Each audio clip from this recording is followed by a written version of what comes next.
Hey guys, if you're watching this video, it should be Tuesday. I'm actually recording it on Sunday night, but you guys have off Monday. So if you take a look at the week, I have it broken down on what we're doing, and it's pretty much just your project all week.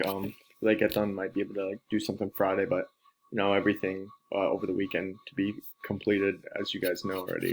Monday and Tuesday, as we've done before, and then we move on to chapter 4. Anyway. That's pretty much in the directions. It says, let's get ready for Chapter 3 projects. In addition to that, if you checked out social media, which I'm sure you have, you guys are young and you're probably on your phones like 6 to 9 hours on average. There's a ton of misinformation, things are polarized, whatever. But if you're like seeing this or even clicking the share button or you see people around you, there's plenty of fact-checking websites that you can use. There's fact-checking sources. There's ground news that I proposed to you guys in the beginning of the year. There's media bias chart. So if you're interested in that more, or even just sharing this as a source, please hop on my teacher website. I've offered you guys so many different sources, whether it's the Fox or the CNN or everything in between, local news from other countries as well, like BBC. And you get, a bunch of like the all sides unbiased balanced news. Like this will have like how everybody covers it. There's ground news, as I said before. There's flip side.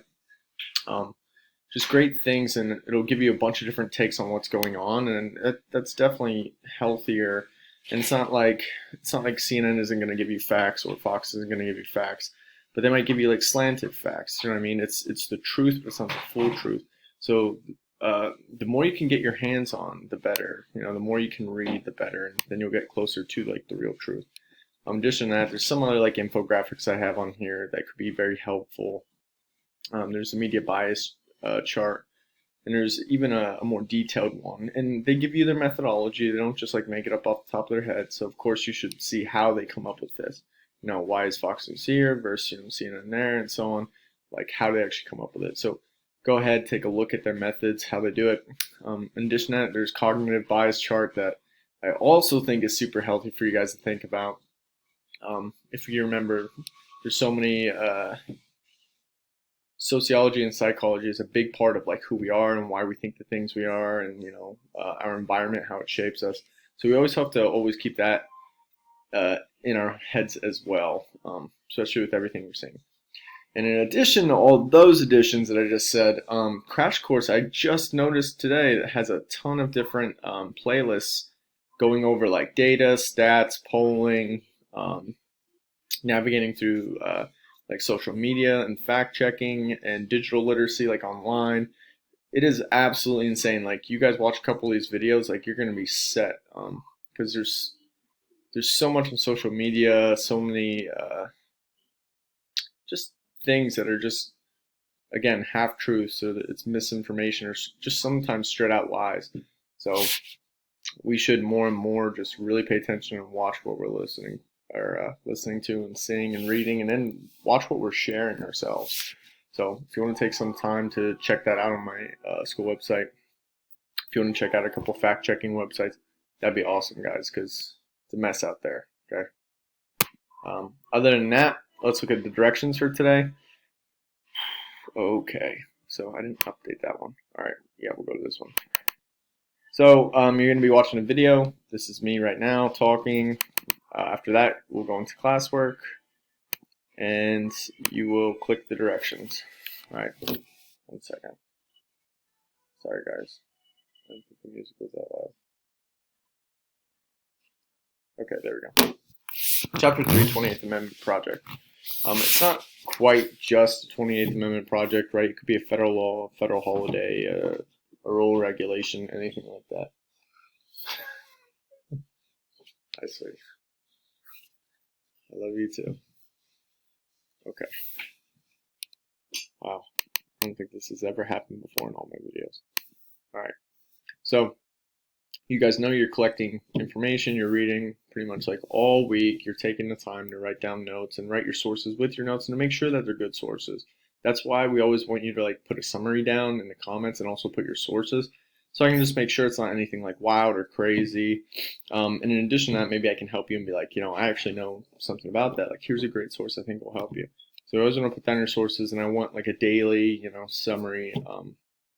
Whenever you're done for the day, you're done with your 40 minutes, take 2 minutes to write down, something you learned and give me your sources used.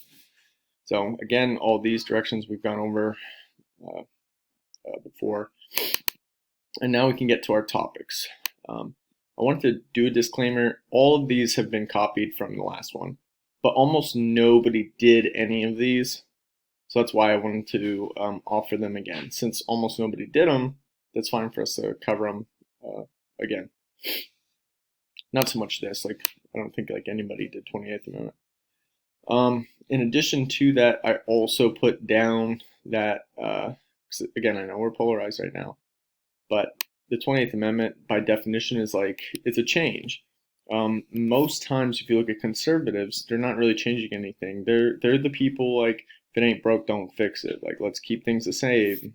You look at just the name conservative, it means to conserve, like keep it as it is, don't change. But when you look at something more liberal, oftentimes left-leaning, that's when they want to change something. So there's nothing wrong with either of those, right? There's nothing wrong with being a liberal. There's nothing wrong with being a conservative.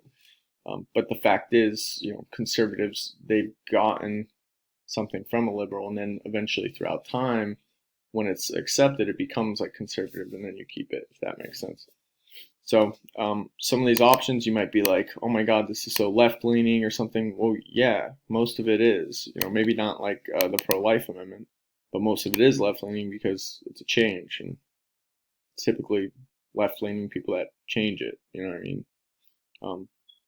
Conservative, they might keep the Constitution as it is now for like ever. Do you know what I'm saying? So that's all right. I just wanted to put that out there so like you're not going crazy or whatever. Like, this is just kind of the nature of how this project would work if we had something to change, is that it would end up being that side.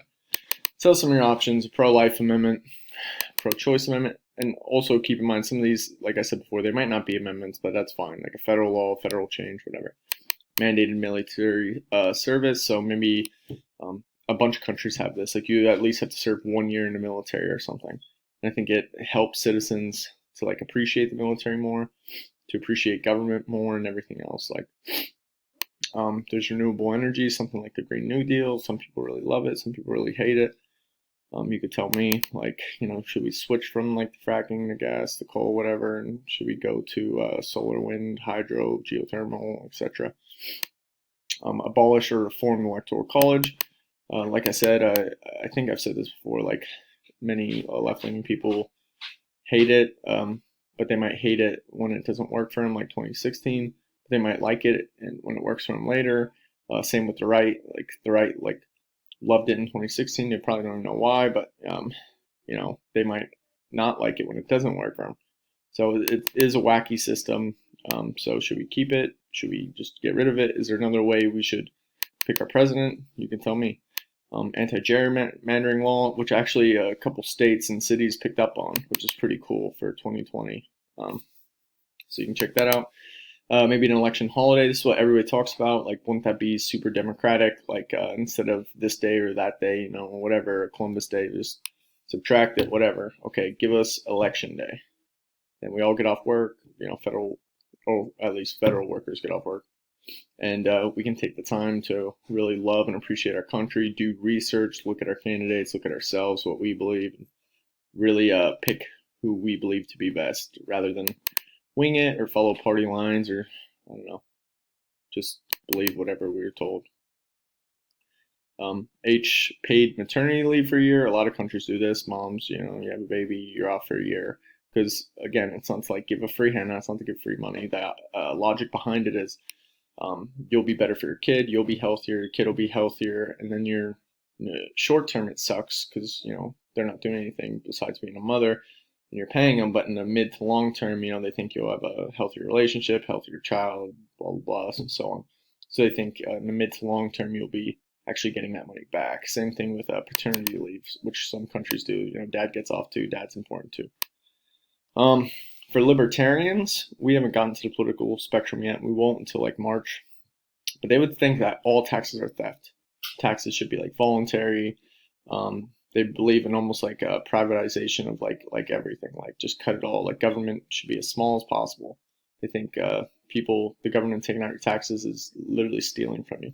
So is that an option? Should we just cut out taxes? How about a GMO ban? Genetically modified organics. It's just not good for us. Some countries would have them like banned. This is like the fake synthetic food. Okay, sweetie. Thank you. Campaign finance reform.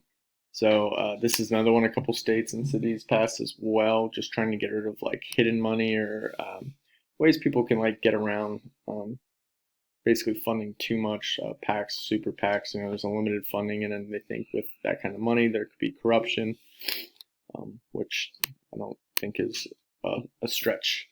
There's balanced budgets amendments that for local, state, and federal government you can't spend more than you make or whatever. That's a pretty reasonable one. I think most conservatives would like that. Congressional term limits, judicial term limits, flag desecration, probably more like a federal law. Like if you burn a flag or do anything disrespectful, like, I don't know, you're fined $5,000 or something, like make it illegal. That's more of like a conservative thing too. Well, depending. School prayer amendment or official language in the U.S. or because like English is not our official language. People don't know that. And some people, you see videos, they'll yell at somebody for speaking Spanish. They'll say like speak English, but it's not actually a national language. So I think this would be one that they would like you have to speak English or something. I don't think it'll ever be a thing, but for those on that side, there's an option for you. Same with religion. We're a Christian nation. Okay. Sorry, guys. Same thing with the U.S. having like a religion. Like, you've seen in the past maybe like an attack on Muslims before, but we don't actually recognize Christianity as a religion. It's the majority religion, but it's not. There's nothing about it like in the Constitution or anything like that. You can do whatever you want within reason, right?